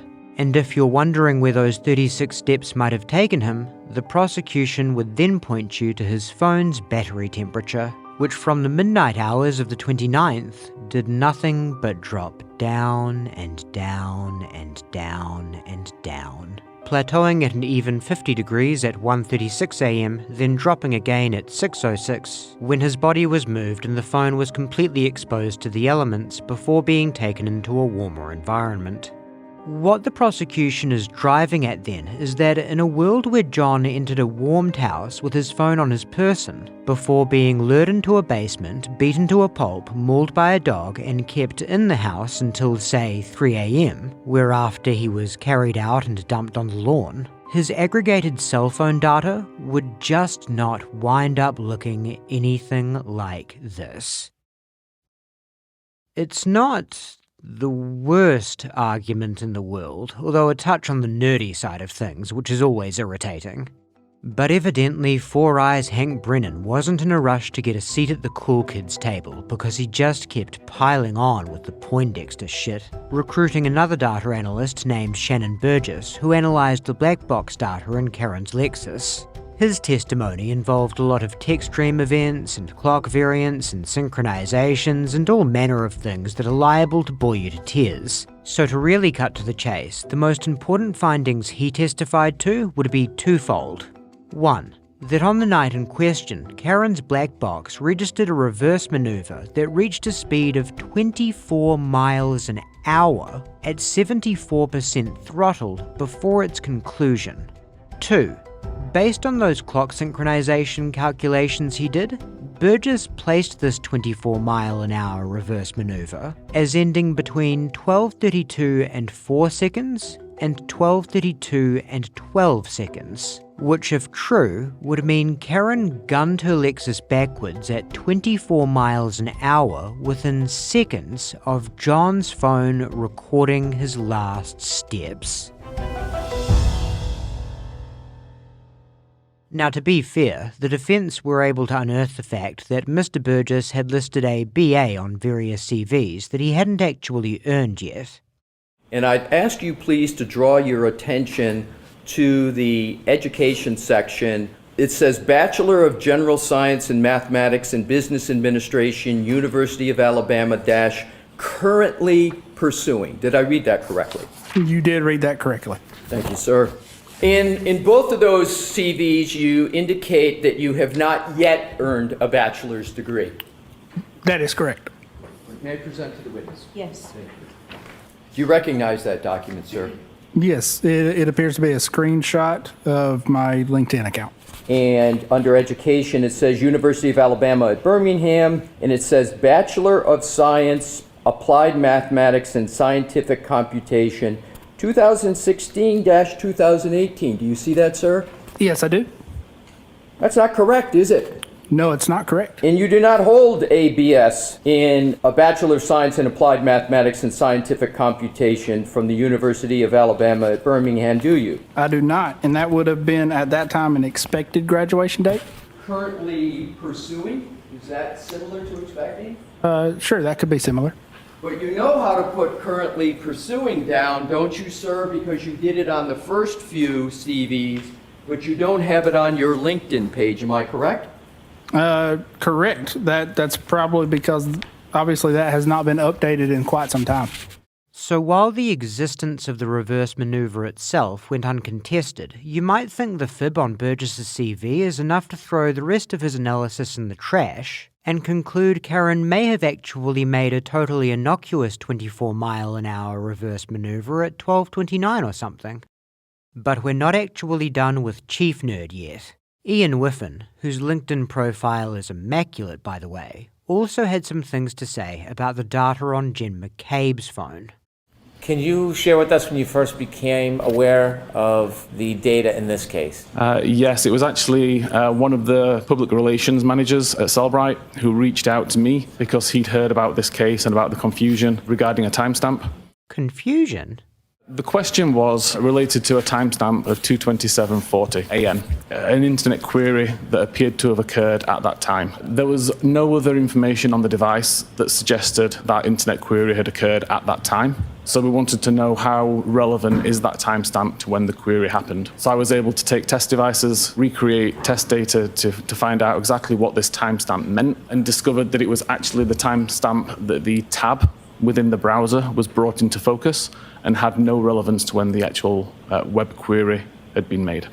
So if I have one or many tabs open on my phone, each tab will have its own timestamp? Correct. And the URL, that's whatever I look up, what I search on the search engine? That's correct. The URL is the address of the page that's being viewed. So if I have a tab open and I use it continuously, 3, 4, 5, 10 times, will the timestamp change? No, it will not.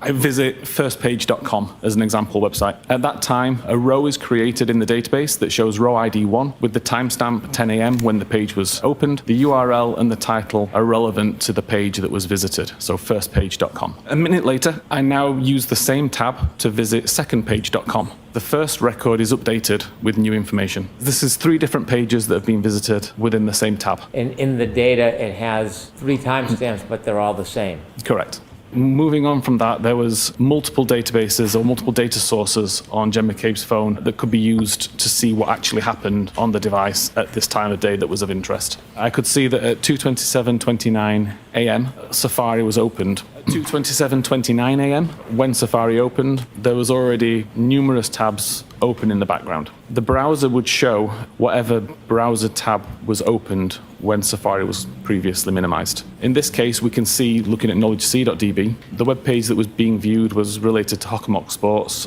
Friday's schedule scoreboard. At around 2:27:30, that tab would have been closed. When this tab was closed, a record is created in the browser state database that shows the timestamp 1:59:44. That would have been the time that the tab took focus, and then the Hockomock Sports Friday schedule scoreboard URL. Then we move to 2:27:40, which was the time of interest, and we see that a browser switch occurs, causing the last visited timestamp to take on the time of 2:27:40. This is the tab that was ultimately used to search Hoss Long to Die in Cold. At this point in time, there is no navigational events recorded anywhere. All we see is the web page that was brought into view is ozonebasketball.com/teams. You mentioned that was the tab in question. Do the following pages that you show us in the PowerPoint follow that one specific tab? Yes.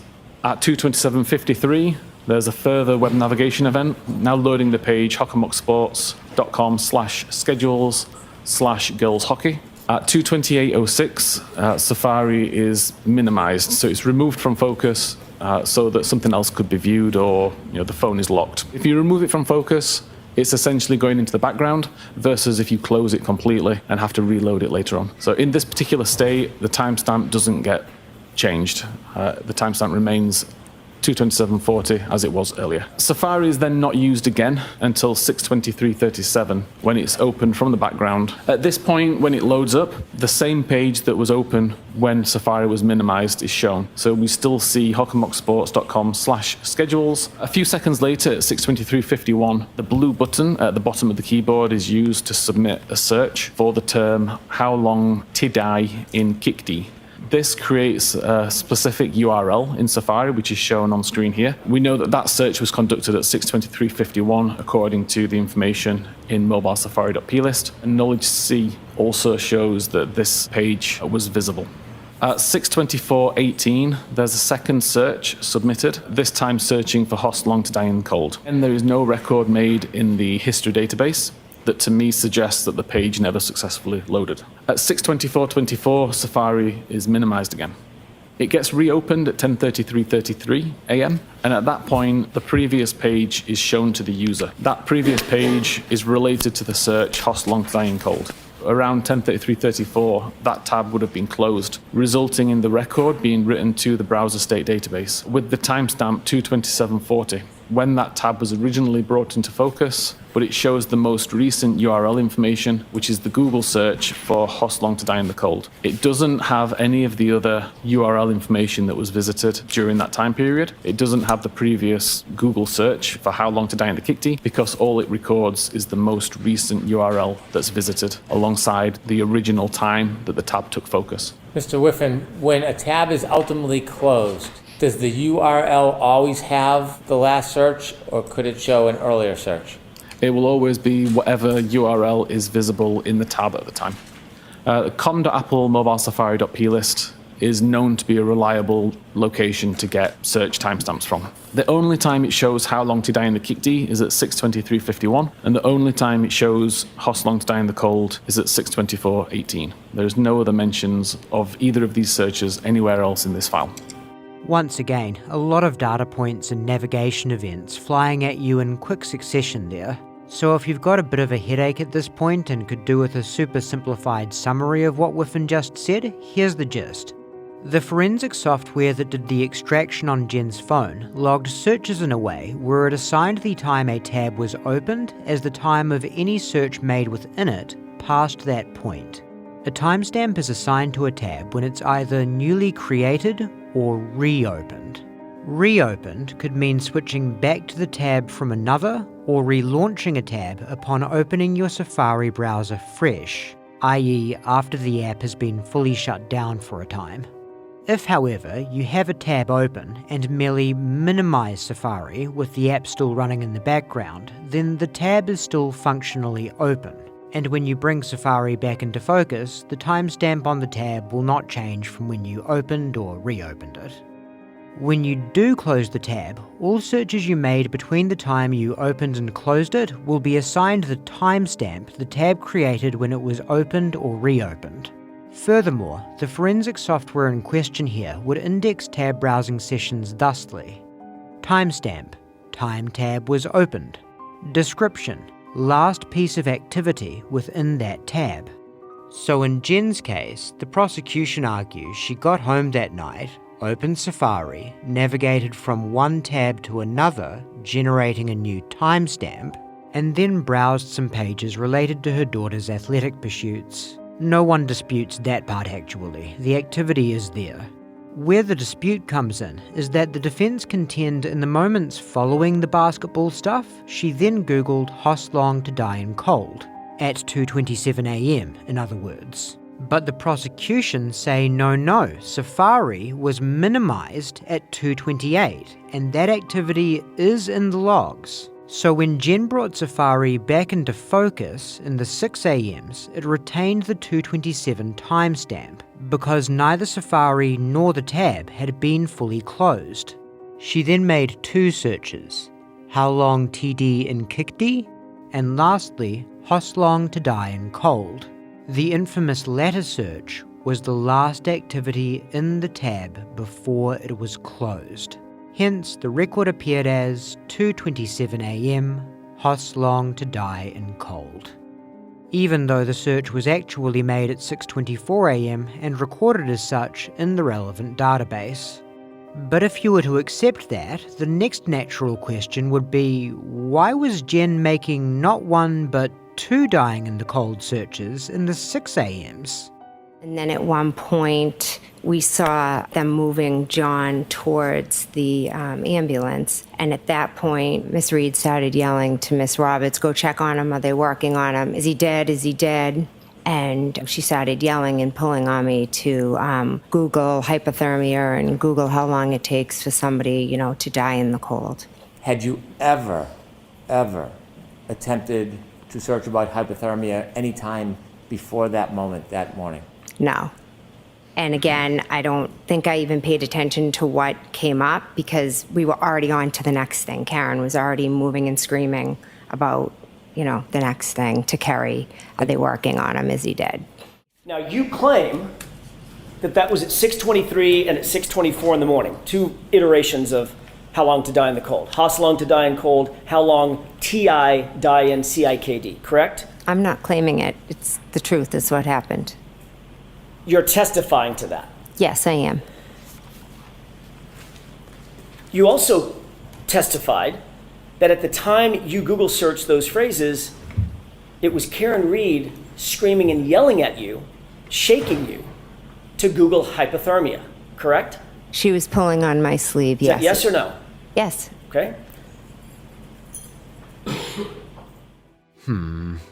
If Jen really is telling the truth, and Whiffin's explanation really is correct, then it would be more than just a point scored for the prosecution. It would be a paradigm shifter in how one could assess the case. Remember, the Hoslong to die in cold search was the first tidbit that really gave the defence's alternative scenario credence. If the 2:27 timestamp was wrong, the search would be moot, the alternative scenario would be severely undercut, and Turtle Boy would just be a stupid asshole.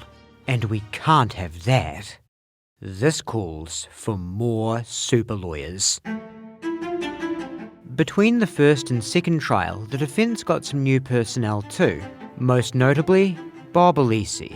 Rated among America's top 100 lawyers for 20 consecutive years, Alisi has a special reputation for applying his technical and scientific background to his blistering cross-examinations. He was the guy you heard raking Black Box Science Man over the coals for his shoddy LinkedIn upkeep. So let's see how Whiffin and his Google search analysis handle the heat. You understand there is a dispute as to whether that search was performed at 2:27:40 a.m., as the timestamp states, or whether that was performed later in the morning, say around 6:23 a.m., correct? Correct. And do you understand that the defense asserts that that timestamp means what it says, the Google search occurred at 2:27:40 a.m.? I understand. You understand that? Yes. There are various data forensic tools, are there not, to evaluate what is called an artifact, this timestamp, correct? Correct. And those data forensic tools include Celebrite tools, your company's tools? Yes. But there are other tools from other companies, are there not, sir? There are. And isn't one of the companies that can be used a competitor of Celebrite called Magnet Forensics? Correct. And they have a tool called Axiom, AXIOM, that evaluates questions such as this, correct? They do. And is Magnet Forensics a reputable company? They are. In the end, the defense didn't actually call any expert witnesses from Magnet Forensics or any other digital forensics experts for that matter to rebut Whiffin's findings. But oh well, maybe it's not really that important of a point after all, because there were other sciencey questions in the case the defense did have experts for. Most importantly, was John hit by a car? In your initial analysis, did you note damage to the vehicle? Yes. The primary damage was to the right rear taillight on the quarter panel section. The majority of the outer red lens was broken and shattered, as well as some of the underlying components and diffusers that are underneath that outer layer, as well as some damage to the back portion of the taillight. Specifically, did you perform an accident reconstruction to determine whether the damage to the Lexus was consistent with an interaction with John O'Keefe based on the injuries that you were aware of? Yes. This is looking at the right rear corner of the subject Lexus, specifically in the area of the damaged right taillight.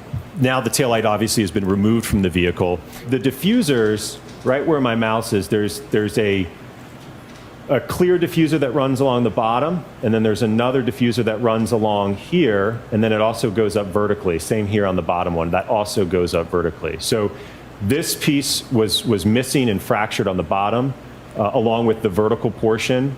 The chrome piece here you can see is also fractured and damaged, and then the kind of the second tier, if you will, that clear diffuser was also fractured and broken on the upper section as well. What are we looking at here?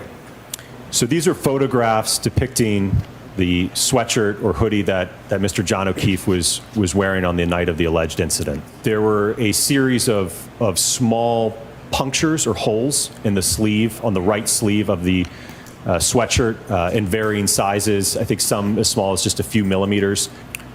So when we're talking about the concept of acceleration, what you will see in the dynamic test that we did and conducted, we measured the acceleration of an arm when it's impacted by a taillight.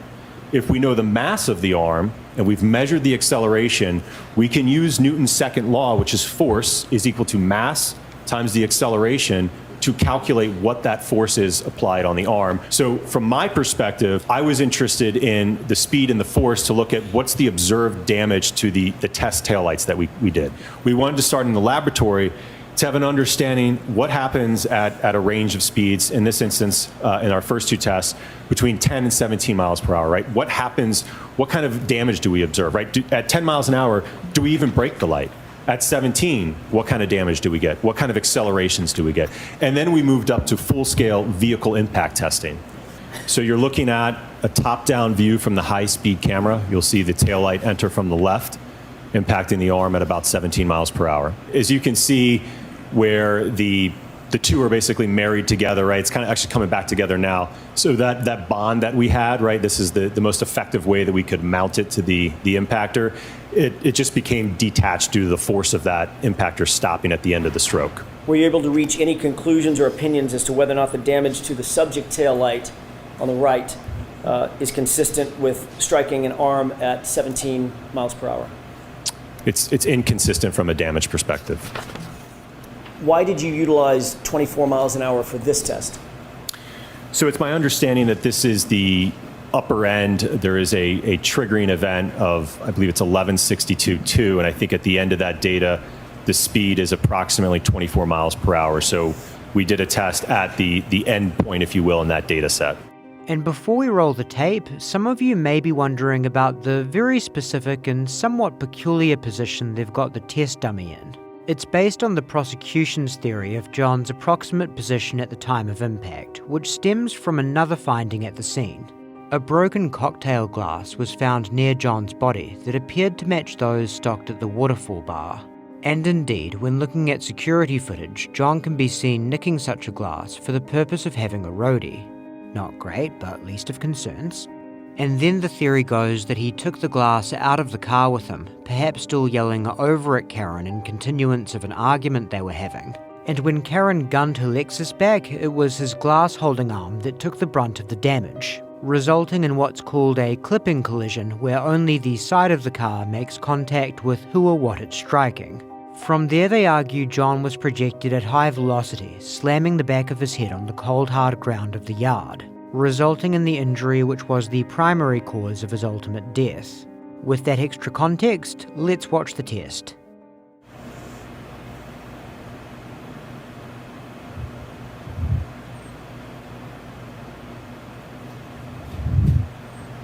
So this is a overall photograph depicting the taillights subsequent to this test at 24 miles per hour. I will note that there's no damage to the liftgate taillight, and then there is damage to the quarter panel taillight. So the line right here that's part of the assembly. So that's just a part of how the plastic is molded. There is a very small crack right here in the underlying diffuser, but all of the remaining part of the diffuser in terms of this portion here and here are all intact, and same with this portion of it. What about the chrome piece that's running between the diffusers? I don't believe that was damaged during this test, no. And what about the clear acrylic toward the top left of that taillight housing? It was partially fractured, but not the entire outer portion of it. Were you able to reach any opinions or conclusions as to whether the damage to the subject taillight is consistent with striking an arm at 24 miles per hour? Based upon the test results, it's inconsistent with striking an arm. What happened to the mass of the body? It rotated. Was it projected at all off to the side? No. Was it projected rearward? No. Do you have an opinion or conclusion as to whether or not the damage that you saw to the hoodie related to John O'Keefe is consistent or inconsistent with a impact from a right rear taillight of the subject SUV? It was inconsistent. Hank Brennan may have still been smarting over the defense giving his Lexus man a hard time, because he started his cross-examination of Dr. Wolf with some CV grilling of his own. You provided us a CV, didn't you? Yes. When did you become the director of accident reconstruction? I think that would have been in January of 2024, so about a year and a half. And you received your certification from ACDAR? Yes. Did you pass the test on both parts first time? I think it was I had to retake, I think, the practical section in the afternoon. This is a pretty important test, isn't it? Not really. It's your certification. It is, but much of the concepts that are covered in it are very elementary. Not so elementary. You had a hard time with part of it, didn't you? Well, with respect to the portion that I had to retake, it's a practical exam where you have to reconstruct an accident, where you have to determine approach angles, departure angles, and it can be very sensitive to those inputs. And unfortunately, if you mess up one of your first angles and you carry out that calculation, then the whole problem is graded wrong, even if you did all of the math correct. Suffice to say, you took it again. Correct. And ultimately, you passed both sections of that test? Yes. Is there anywhere in your resume that notes particular classes that you've attended and completed regarding pedestrian collisions? No, I haven't taken any classes in that. Do you know what confirmation bias is generally? Generally, yes. Do you think that you suffer from any confirmation bias in this case? No. The first letter F signifies force, correct? Correct. And the last two letters, MA, signifies mass, yes? Correct. That's a very important part of that equation, isn't it? Yes. When you did these tests, you chose an arm from a Hybrid 3 crash dummy, didn't you? Yes. You can take that down, Ms. Gilman. Now, when you made that choice, you knew that John O'Keefe's arm, based on the statistics and his weight of being 216 pounds, you knew that his arm weight would be 11.8 pounds, didn't you? Yes. And you knew that he was 6'1" tall. Yes. You didn't choose the arm closest to his weight, did you? It was representative enough, yes. It was representative enough. It was close enough, yes, sir. Close enough. Wouldn't you want to get an arm most closely related to his actual weight? I don't know that you can have custom-made ATDs. You probably can't custom make them, but they have one that's 12 pounds. You know that, don't you? Are you referring to the 95th percentile? Yes, I am. Yes. So there's a 12-pound arm. Mr. O'Keefe's is 11.86 according to the statistics. Instead of choosing the 12-pound arm, which is 0.12 difference, you chose a much lesser weight, didn't you? It was about 10 pounds, yes. No, it wasn't about 10 pounds. It was less than 10 pounds. Let's be exact. You're a scientist. Let's be as precise as possible when we're talking about data. It was less than 10 pounds, wasn't it? I think according to the spec sheet, I think it's 9.4 pounds total. 9.38 pounds. Yes. There's a bigger difference between 9.38 and 11.86 than there is 12 and 11.86, isn't there? Correct, yes. So when you do the math, it's 26% difference, isn't it? In terms of more force? No, of mass, weight, 26% difference, Okay. right? I'm going to trust you, yeah. Well, do you have a calculator? I do. Can you do it? Sure. So when you do the math and you take the 9.38 pounds based on the 171-pound doll, and you look at the percentage, doesn't it come out to 5.48% total body weight? Yes. It's a 26.3% difference from his actual weight, isn't it? Correct, yes. Isn't it very basic that the more something weighs, the slower something has to go to have damage? The force is going to be greater if the mass is greater. You then have to adjust the speeds that you presented on the demonstrations, and you have to reduce the speed by 26%. I don't agree with that. Are you telling us that having a lighter arm does not impact the damage in these tests as opposed to using the heavier arm? Certainly not in the field test, no. Because when you're addressing the forces for injury and the mechanisms for injury, right, you would account for the difference in the weight. You didn't tell us when you did these studies, you didn't disclose in your PowerPoint that you used an arm that was much lighter than Mr. O'Keefe's arm, did you? I didn't give the weight in the presentation, no. And so looking at this test, if this arm was 5 pounds, do you think the test would have the same exact result? If it's 5 pounds? Yes. Probably would be less damage. Because the less weight you use, the less damage at that speed. That's basically how it works. Correct. This speed, you can see the shards of taillight. You can see them move, can't you?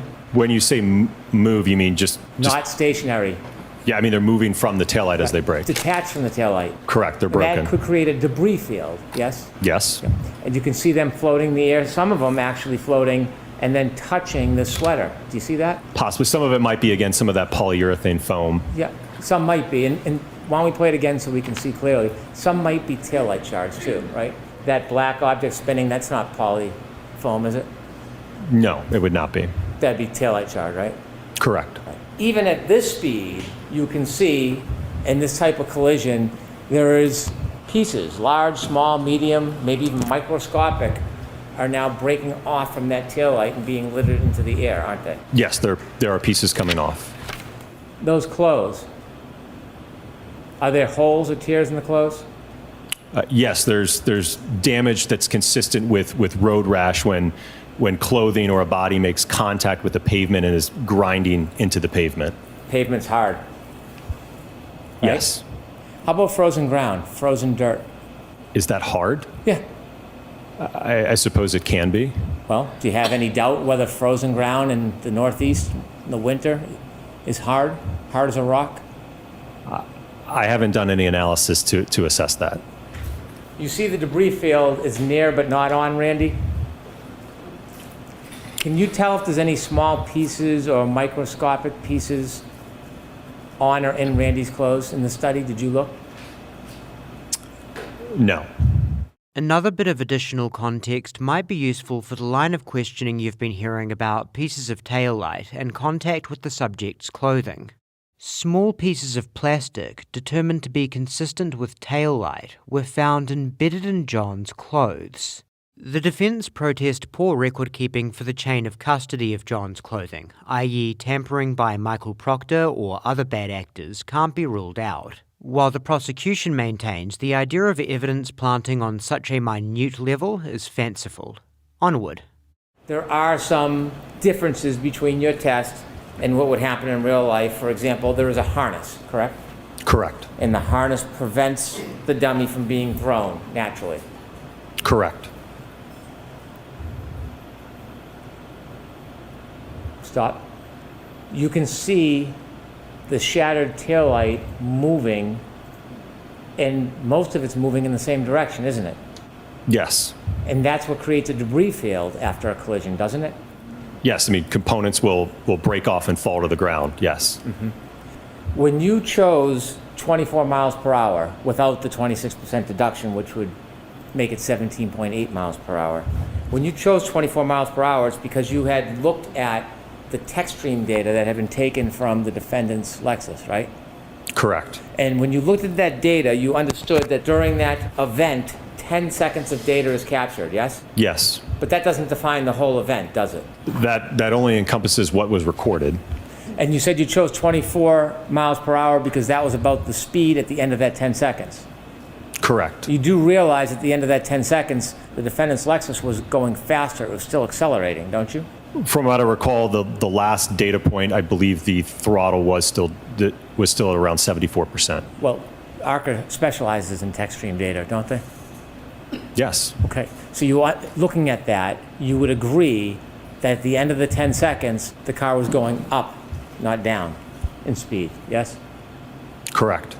If you were to add 7 miles per hour onto this test here, would you expect more damage to that right rear taillight? Yes. If you can move forward, do you see Randy's feet?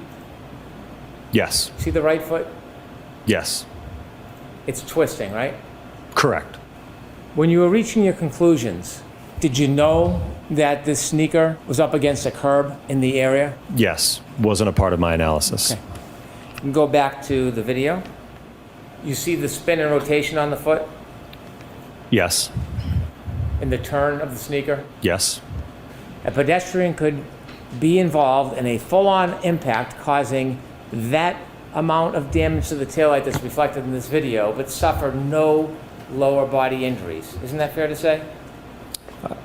I don't address injuries, sir. Do we ever see Randy's knees hit the car? Hips? Ribs? I don't think there was contact with the legs, no. Would you agree that a pedestrian could be in this type of collision and suffer no lower body injuries based on your presentation here? Sir, I don't address injuries. Biomechanics is not my area of specialty.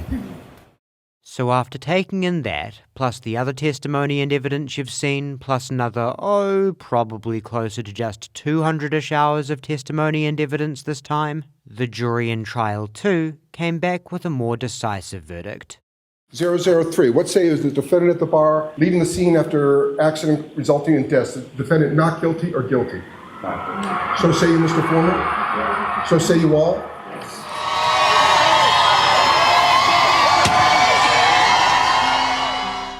But in spite of the audible jubilation outside the courtroom, no matter what way you cut it, the outcome is at least somewhat bittersweet. Because even if an innocent woman is walking free, that means the killer or killers of John O'Keefe have yet to be brought to justice. And with no charges pending as of this video's release, we're left to wonder if they ever will be, and if the full truth behind how he came to pass will ever be known.